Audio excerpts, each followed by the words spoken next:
Okay, Jai Hind, everyone. We will start without wasting time. Tanu, you are Yes, ready? yes, sir. Okay. Shweta, can you keep time? Yes, sir. Okay, we'll go ahead with Tanu. Can you start? Wait a minute.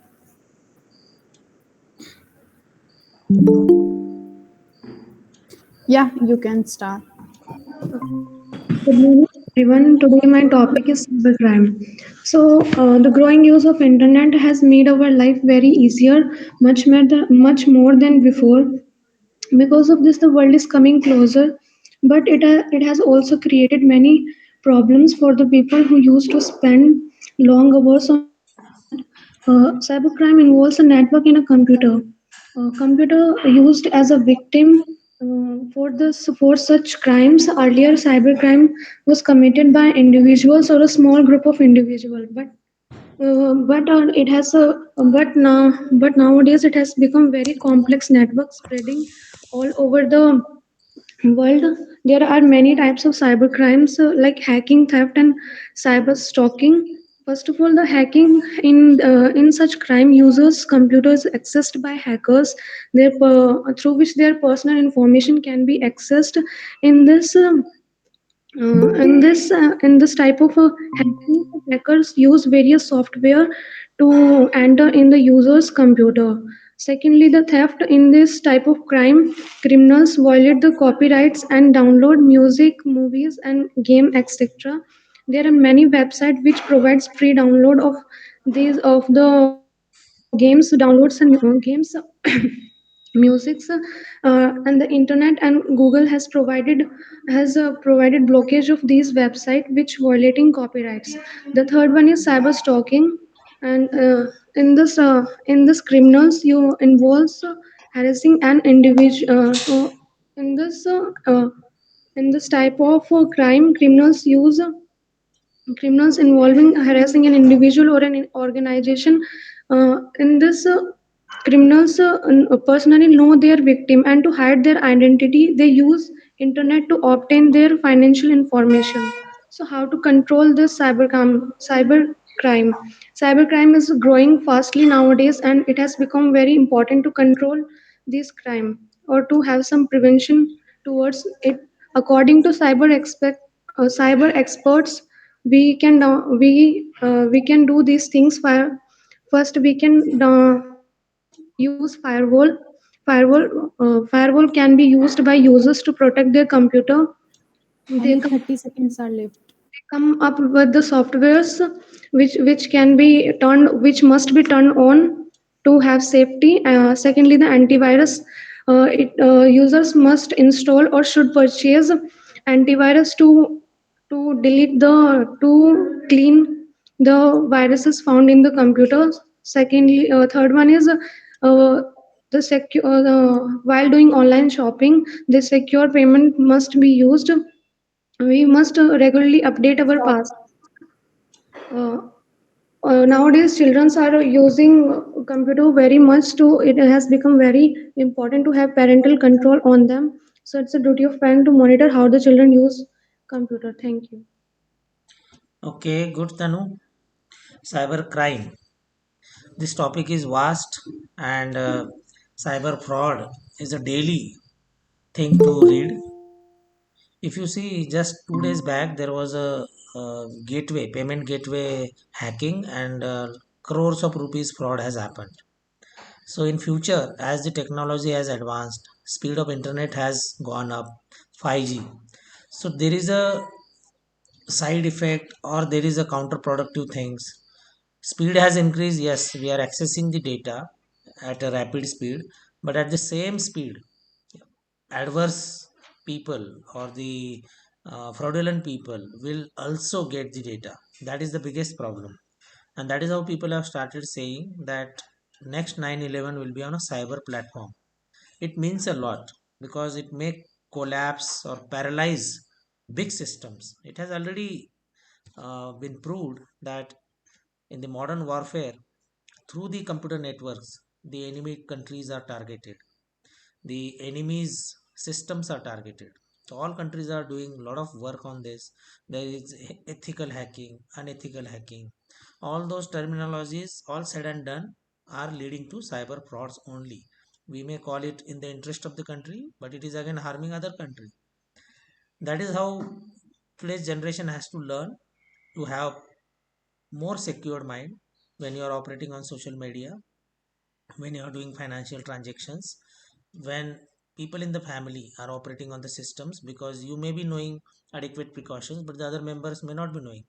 This is how you need to educate people around you and prevent, because that is the only thing we can have, prevention. So prevent people from getting trapped into the cyber related frauds. And the worst dimension will be in future blackmailing and all those things, morphing the things or getting into your systems, stealing the data and all those things. There is going to be a very big problems in times to come. Okay, good. Tanu, um, more software delivery you can plan. You can feel about the pace of the lecturate.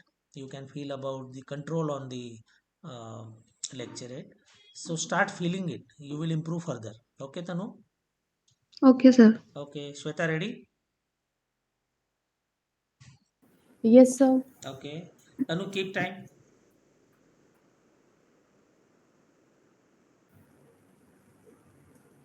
Shall I start? No, 1 minute. Okay.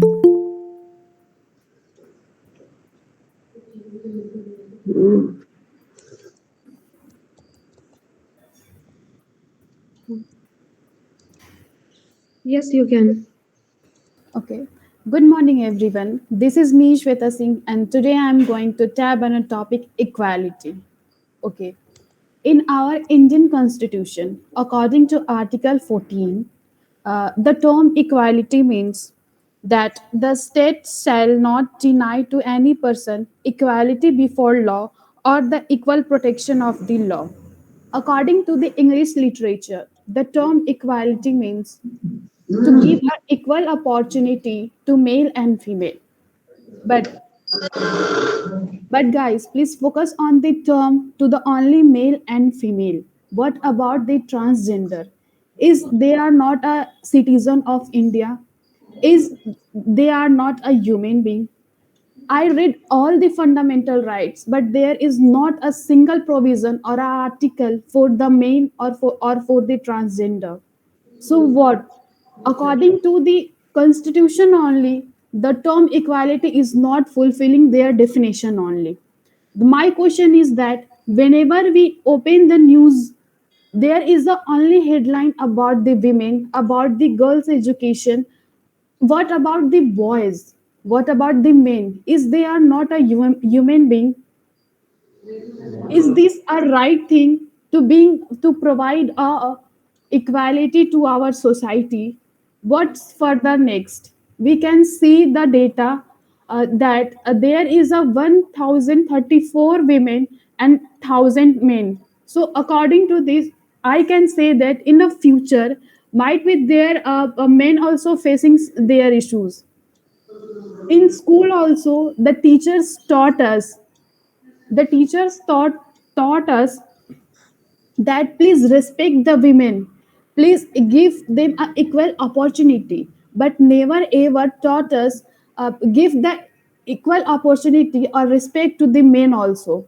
We all are the witness of a many example that how men also need equality and need a stand for their self or for their self respect. So according to me, the solution is that we have to take only a further small steps, because we all are a well educated person, we all know our constitution, we all know the meaning of the equality. So we can take a small step towards it.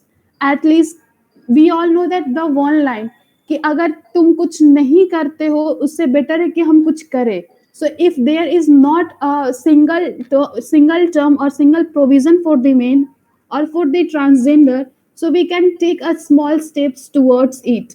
Thank you so much. Okay, good, Shweta. In a short time, you spoke welfare of transgender, welfare of women, welfare of men. Yes. See, when we got independence, our constitution got framed. The problems that time were different, or maybe at the primitive stage. Now, as the society is progressing, that time women were oppressed, transgender gender was not thought of only. But as we are evolving, small issues are cropping up. For example, in European countries, especially in Britain, recently there was a ministry formation. A ministry was loneliness ministry portfolio. So, what does it mean? That people, elderly people, are feeling loneliness because they are alone in the home, and there is a minister for it who can look after. Like in our country, we have labor minister, we have social justice related ministry. So similarly, as the society moves on, the new kinds of problem comes up. So this issue of welfare, like Shweta has spoken, even the counterparts have to take care. There will be provision of rules, but who is going to obey it or implement it? There may be a rule at the workplace that equality has to be respected, but ultimately on ground it is the people who have to understand and implement it, execute on ground. So the understanding and maturity level of people is more important. We need to talk on it, we need to discuss. Like, for example, when women started coming to armed forces, firstly at officer cadre, especially in army, so nobody thought of them at field locations. So I remember in my location, one of the remote location, there was a lady officer. She was the first one to be posted there. Nobody thought of toilet for ladies because before that there was no requirement only. The lady could not project her problem because when she used to walk out to other places, there was a issue. So then we realized the male counterpart, that there is a lady amongst us who may require toilet at every places. So this is small example. As the situation changes, we need to understand the requirements in the system. Okay, good, Shweta. After a long time you have joined. Now who is next?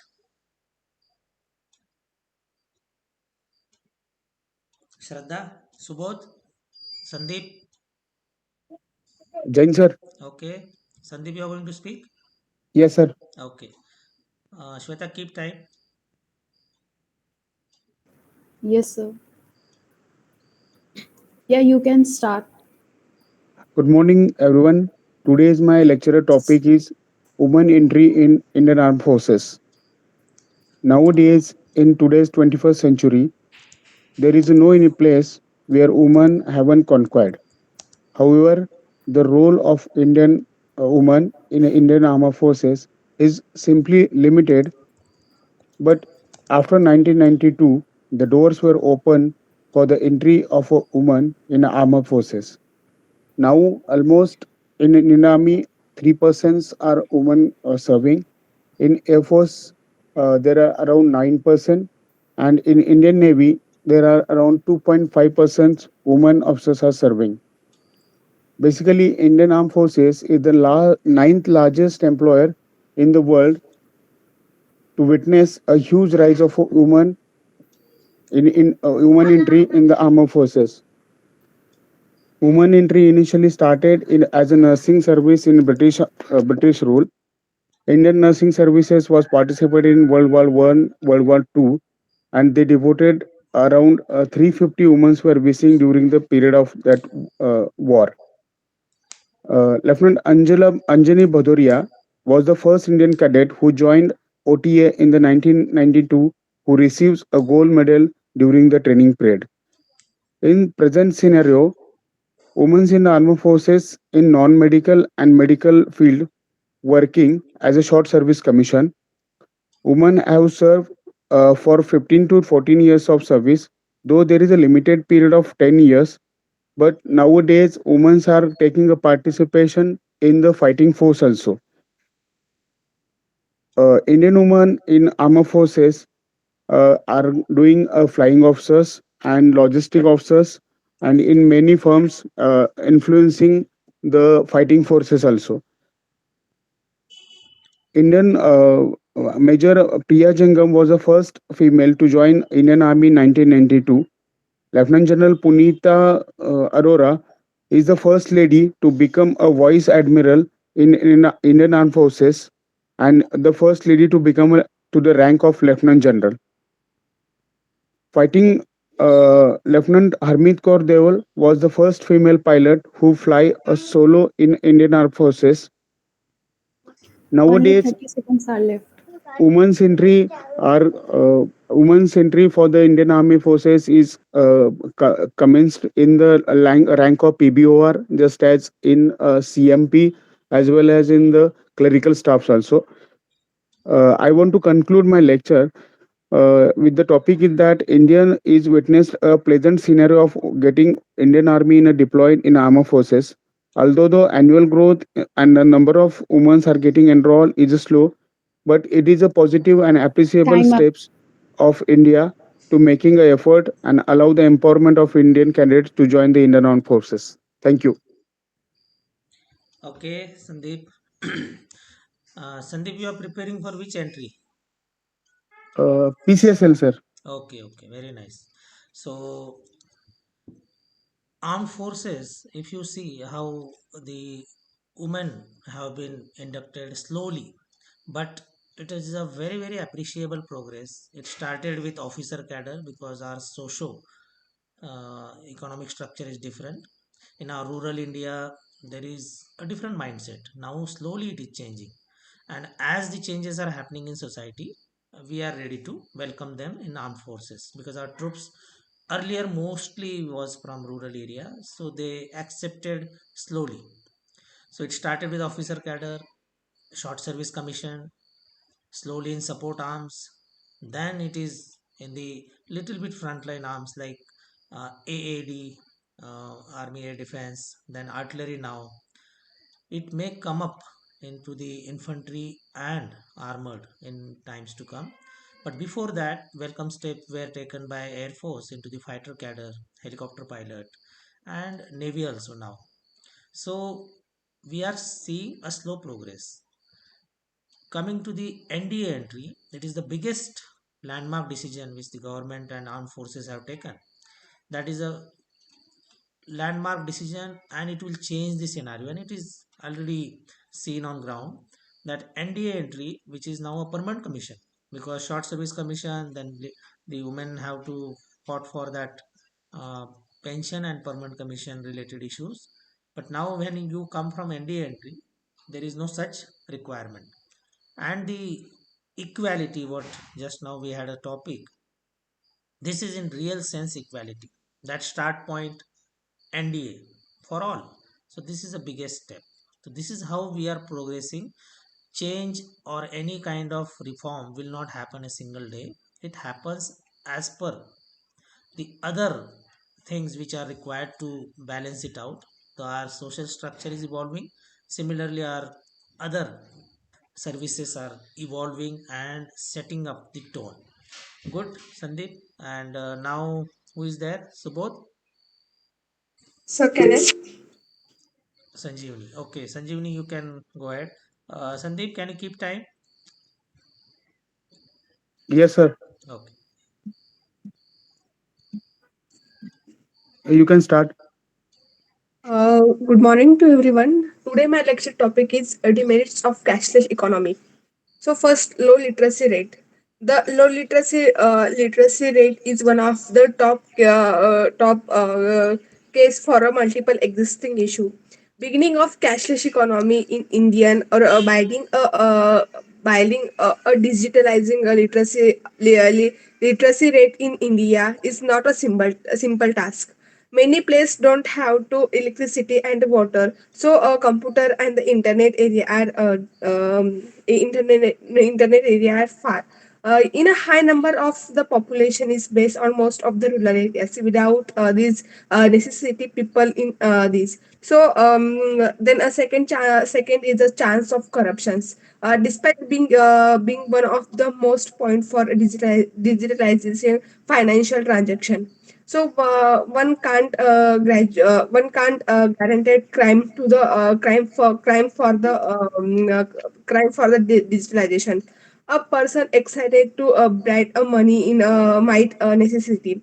It in kind instant of cash in the future, such as mobile phones or computer system.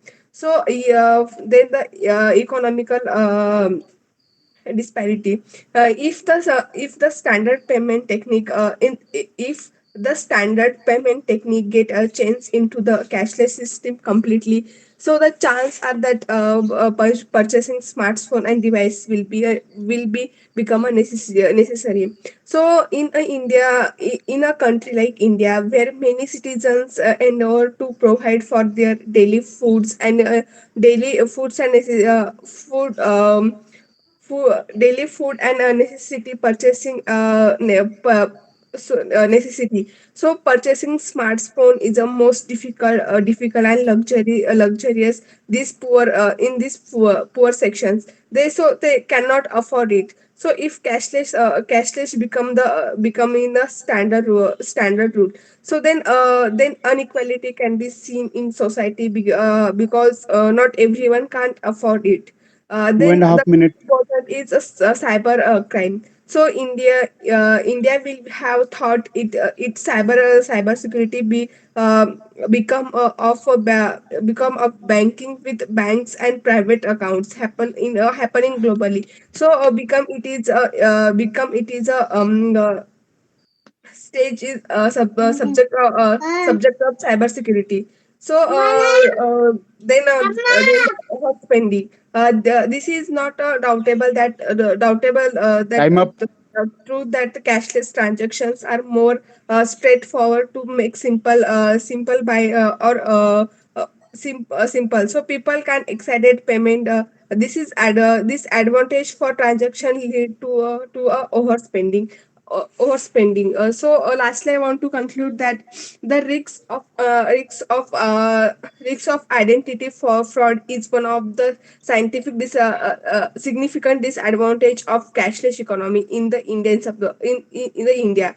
The rate of online fraud is growing with each depending day. So expanding the hacking. Not every person is perfectly teach and aware about the online transactions. The cyber crime and all the um, happen. Thank you. Okay, Sanjivani, a little debatable topic whether cashless economy we should have or not. But whenever there is something, a decision, policy decision comes up, we have plus and minus, merits and demerits. Similarly, people were little apprehensive when the demonetization happened, or we were pushing for digital economy, digital transactions, and even sarcastically, people had commented that our street vendors they are little less educated or uneducated, and how they will do that, or they will be incorporated into the digital transaction system. But the world has noticed that India has created miracle. Especially the Western world has noticed that we are the best in digital economy today. You see, our even pani puri or street vendors, all kinds of street vendors. Now they have put the QR scanners. Small transactions, 5 rupees, 10 rupees, 2 rupees, even the kids are making very small denomination charges on the QR code scanner. So this is something which nobody, even best of the analysts, must not have anticipated. So what we saw just now in a topic where women are inducted in phases or systematically things are improved for them. Now it has come to an NDA entry opening up also. Similar thing will happen in digital transactions and digital related policy. So we will not go for completely cashless transactions or the cashless economy, but there are other requirements of the system, and the biggest requirement is reducing the frauds in the society. When it comes to cash, how we can track it? What now just Sanjeevani was saying, ki if there is a cyber fraud, how to track or identify the fraudulent person. The bigger problem is that is still a crime which will happen when the person is negligent. On the contrary, the other scenario is where people are willingly doing corruption, the cash transactions.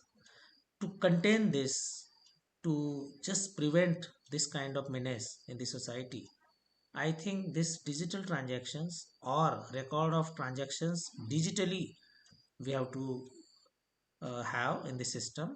That's why in banks now more than 50,000 cash, your PAN number is required. In jewelry shops, after certain limits, your PAN number is required so that the government is able to track your transactions and your shopping related things, and nothing harm in that because the people have to change their mindset. We have to come to a clean transaction system, a cleaner economy we want, and because of that probably this is a phase where digital economy is helping in that. Okay, Sanjeevani. So maybe there are some pluses and minus. Our society is gearing up for that digital transactions related scenario, but to the surprise of all, our society has done tremendously well. In COVID period, we could see it. Everything was coming online. So digital transactions has boosted. You see now ATMs are getting reduced. Everywhere there is card or QR scanner, and even RTGS and NFT. These transactions have increased. Now phone pay, Paytm, Google Pay, all those things. It has changed the model of economy in our society. And then further improvements will happen. Okay. Sanjeevani, good. Today's lecture delivery was much better. Who is next? Subodh. Okay, Sanjivani, can you keep time? Yes, sir. Okay.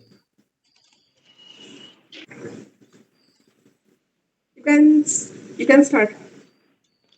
Good morning to all. Today's my lecture topic is e-commerce. So, what is e-commerce? E-commerce is basically online buying and selling of the goods we want. Like if I give examples, so there are online transactions, online buying and selling stores are there, online booking apps are there, etc. So, if I talk specifically about from historical point of view, so specifically about Indian subcontinent. So in ancient times, our kings don't have like electronic devices. So on what basis they do transactions? With the help of the coins which they have invented, which they have minted. Means it is very prominent in the in the Kushan dynasty as well as in the Gupta dynasties. They do all the transactions with the help of the coins. Uh, Gold coins are there, silver coins are there, and the barter system is very prominent in ancient India. After the advent of the internet and after we did some of the inventions in the electronic sectors, now we can buy and sell online things. Like for giving example, one of the famous apps we all use, that is Flipkart, Amazon, which we use to buy the online electronics gadgets, then all the things that we want. Electronic e-commerce has some of the benefits also and some of the demerits. If I talk about some of the merits of the electronic commerce, so the first is that we are now getting very easily accessible to the things which we in the previous period not. Like if we want to go to the shop and we have to buy, we have to go to the shop physically and we have to buy the items that we want. But with the help of the e-commerce, it becomes very easy.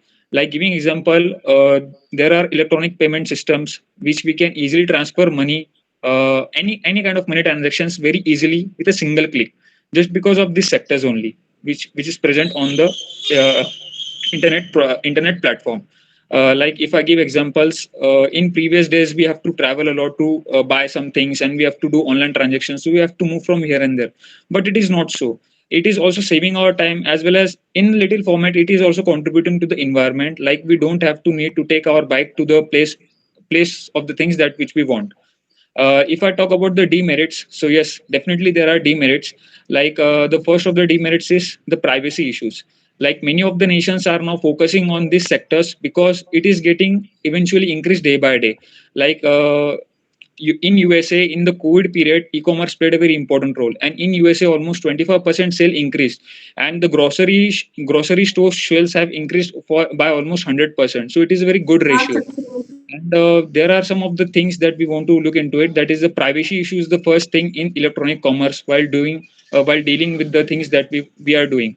Like some of the nations are having their own regulation platforms, like California Privacy Act of USA, then CAMSAM Act. Then Australia has also had its Australian Competitive Consumer and Commission, which thing goes wrong on e-commerce sector. And India is also now progressing towards it. Like Tamil Nadu became the first state which bans the online gambling. It is also one kind of thing. So lastly, I want to conclude that, and according to my opinion, e-commerce sector is playing a very important role in our daily life, but we have to understand the most one of the most important thing, that is it is cyber related, and definitely it is hackable, and it is very important to strengthen the e-commerce sector by collaboration with the nations, so that we can safeguard our privacy as well as the cyber security problems. Thank you. Okay, Subodh. Coincidentally, today's topics are flowing in very, very rhythm. E-commerce. Just now we were talking about the demerits of cashless economy. Here is something which is coming up. E-commerce, the volume is increasing. People are voluntarily participating. Nobody is compelling actually, but people are resorting to this new convenient model at home sitting. I In my childhood, one of the teacher or somewhere I had heard that in future in by 10 by 10 room you will be sitting and you will be ordering things from your room. That time this computer and all those things were just coming in, or maybe in our small town it we were just hearing it, that such kind of technology will come. Internet had come in US and military forces. So this was a dream, but today it is a reality that you literally need not to move. You can order anything and everything from your own position, and people are feeling convenient because people are busy in their jobs. They are literally trapped against time. So maybe this is the bigger reason that without compelling, government is not making compulsory, not compelled by these companies also. They are just putting it as an offer and opportunity, and people are ready. Nobody thought food will be ordered like this, or the companies will come up, new kinds of job will come up,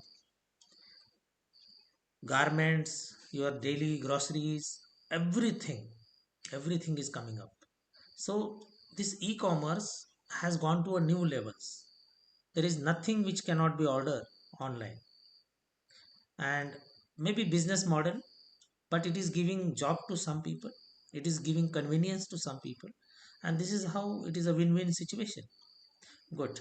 Subodh, well spoken, good covered. A lot of policy matter and examples you have given, and this is how I think it can be a good lecturate. Okay. Who is left? Shraddha is there. You want to speak, Shraddha? Okay, no issue. Uh, we'll sum up. Today we seen the topics of different variety, but in line. Like we had topic of cyber crime, economy, cashless economy, demerits, e-commerce. These were in line, and then equality and women entry into the armed forces. They were in line. So what to summarize is like our topics individually, you should have your own segments, different compartments. Today you have spoken on social topic or technology topic. Next time you speak on different topic. This is how your confidence will increase, your data in your mind will be much more improved, your uh, way of talking on different variety of topics will be checked, because at times some students are comfortable talking on social topics, not on technological topics, military related topics, international relations topics, current affairs, some of the violent issues, or the emerging things which are around us, because all these topics one should be comfortable to speak on. So just be very, very systematic in your approach to go ahead in your preparation. Make in your notebook different segments, social topics, international relations, some current affair related things, some kind of economy related things. So you can have your own headings and subheadings, and keep noting down data in that respective sections so that you build up a lot of information in your notebook. And when you go for SSB or any kind of group discussion or interview related things, you can have that ready reckoner in that notebook, and surfing through it will help you. A lot of data, even if that is there in your mind, at times you tend to forget, so revision is also required. So that is why the habit of noting down in your respective notebooks is very important. So we'll call it a day, we'll end here. Okay, bye, Jai Hind. Jain sir.